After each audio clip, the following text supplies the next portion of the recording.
Hello everyone and welcome. It is I, MovieManCHAD here with his final movie review in the year 2017. Though not of 2017, because I hope in the next few weeks in January, as movies get wider releases, 2017 films get wider releases, I hope to plan to see them and review them on the channel. But in the meantime, let's enjoy 2017 just for a few more minutes, because in just a few hours it's going to be 2018. So happy New Year, everyone. I hope everyone had a great year, and I hope everyone has a great year next year in just a few hours. But in the meantime, let's talk about the movie that I saw tonight. The film that I saw tonight was one that I've only heard about for a few months now, and I know it premiered at some film festivals back in the fall. And you know, movies, when they come out, we usually know about them ahead of a time, you know, especially if they're sequels or reboots or some sort of franchise. But when it's something that's original, even when it comes from an amazing director, we kind of don't really get to hear about it. And I think that's a good thing, because it gives the element of surprise, and that's what I was hoping for with this film. So welcome to my review of The Shape of Water. This is the brand new film directed by Guillermo del Toro, who a few years ago gave us Crimson Peak, and the few years before that he gave us Pacific Rim, and then of course he did 2 Hellboy movies, and then he did some movies from his own country, and he's made some really great foreign films like Pan's Labyrinth, and some films before that, and then of course he did Blade 2. I mean, he's worked all over the place. He's made so many unique, interesting films that I think are, if they're not great, they're at least admired because of all the technical achievements that are associated with these films. You know, they look great, they sound great. They put us in these worlds that are so interesting, and I think Guillermo del Toro is one of the greatest filmmakers working today, whether he makes an amazing film or not. He can at least give us an experience, overall good experience. And I would say that, even though I have loved some of his films and been slightly disappointed by others, I guess I expected so much because this guy is just so incredible and so interesting. He's got so many interesting stories. And as I said before, movies like this, you know, I didn't really hear about The Shape of Water until I think within the last 5 months. And I know it got some critical praise, and it was released, of course, in film festivals and stuff like that. But, you know, you don't really hear about movies like this being made because, of course, they're not a superhero movie. You know, they're not something that is part of a franchise or a sequel or something that's been redone. It's a completely original idea, using story elements that, of course, have been done to death over time, but it's presented in a very original way that you feel like you've never seen something like this before. Now, in the case of The Shape of Water, this is an R-rated film, not for kids, though it does have fantasy in it, and love, and romance, and excitement, and thrills. I mean, it's got everything. Danger and horror. You know, it's centered in a simpler time, I guess, in the late 1950s, early 1960s. We get to know a young woman. She is mute, so she does a lot of sign language, so she can hear, but she does sign language to communicate.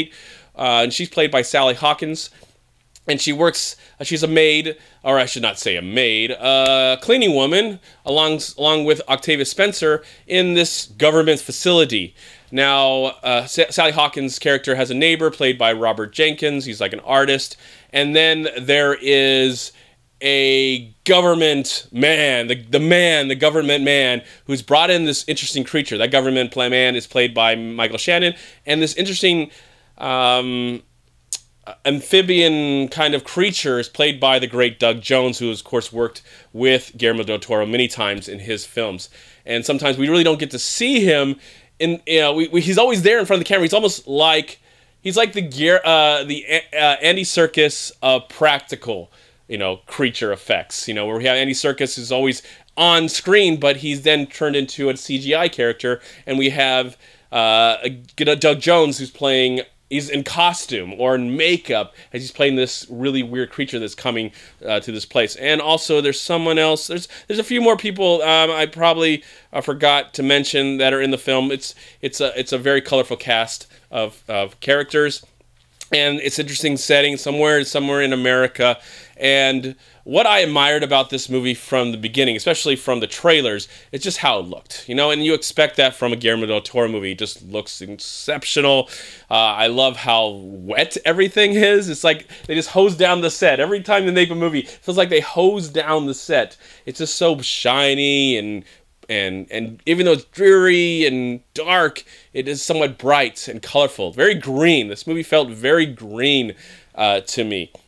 I felt like the 5 performances that stood out in this film, and I think some of them have got recognized by award season, but I feel like everyone deserves. And it's sad that probably Doug Jones, who gives a really great performance as this creature, will probably be forgotten, just like Andy Serkis always gets forgotten, because you never see him on camera, even though he's there. He's just in costume.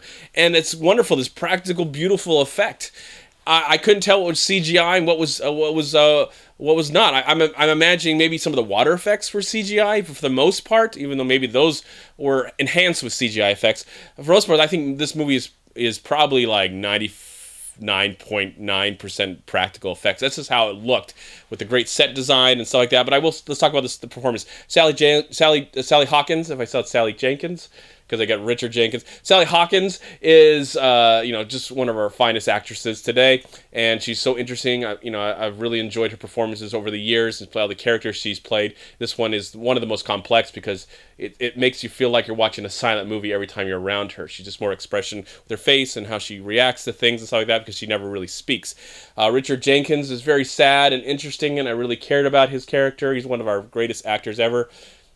Of course, I mentioned Doug Jones, and Octavia Spencer's got some nice scenes in the film as well. But I felt like the standout for me in the movie was so scary and so frightening was Michael Shannon. I thought Michael Shannon was just given the best performance of his career, even though I think Sally Hawkins, of course, it's her movie, and her and Doug Jones. I should say her and Doug Jones.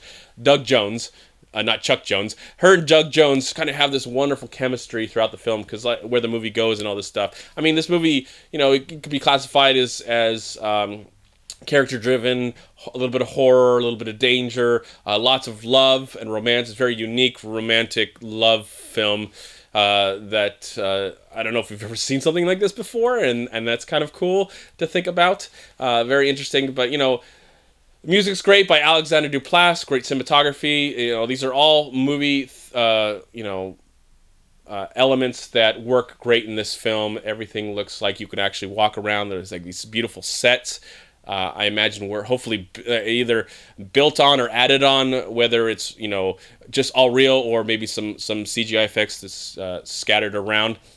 You just really get a sense of this place and this world and this area and the sense of, I'm guessing this is the late 1950s, early 1960s. You get a sense of that, especially what was going on at the time socially. It's just one of the most beautiful films I have ever seen, and I liked how it continued to surprise me throughout and grab me emotionally. I felt like this was a movie that is in love with movies. I mean, the main character actually lives above a movie theater. What else to say? It reminded me of a French... This film actually reminded me of the way it was shot, the way it looked, and the music and everything. It reminded me of a French director who made films like Delicatessen, The City of Lost Children, and Amelie. It felt like it was in that same vein. Like Guillermo del Toro was inspired by that French director and his style. That's why. I wonder if he even contributed to the film at all. That'd be interesting if he just a little bit, like a tip of the hat, or maybe he just loved his films and wanted to make something so unique like that. Guillermo del Toro is one of the best filmmakers, and this is just another example of his fine work. I really did grow to love this film and just be entranced by its whole experience. I'm so glad that I finally got a chance to see it and just round it out. I always try and like this. I really try and try to see a film that I can at least enjoy, the last movie, even though I know 2017 is not really over for me yet. I know in 2020 it trickles over as more movies come out that are getting expanded releases. But I really I always try the last movie I see of the year. I hope it's a good one, and this one is beyond amazing. I highly recommend that you see the film. I don't know what else I can say about the movie that I haven't said.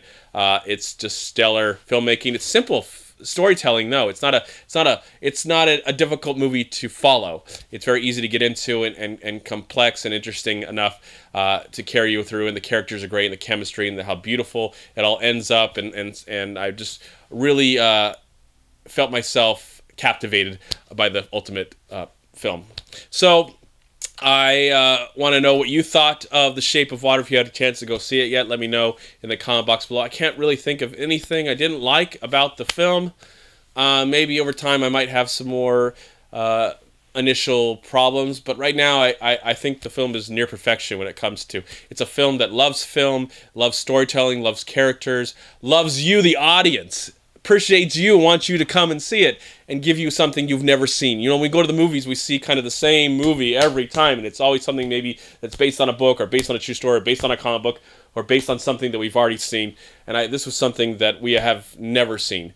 Or at least in a way that we've never seen it, or approached it in a way that we've never seen it. That's how I felt as I was watching the film. So, original content is great, especially coming from Hollywood, when Hollywood can be, you know, just giving us, they've lost it. They've lost all ideas. And thankful to Guillermo del Toro and many filmmakers like him that can show, or her, or him, or, you know, female directors as well. Sorry. That can bring, I hope that more filmmakers can be inspired and given the chance, whether they do it independently or through Hollywood, to give us stories that we've never seen before, original stories. And I would love to see more movies like this in the future. But we'll see. In 2018, we will see. All right, everyone, I am going to give The Shape of Water, I am going to give it 4 stars out of 4.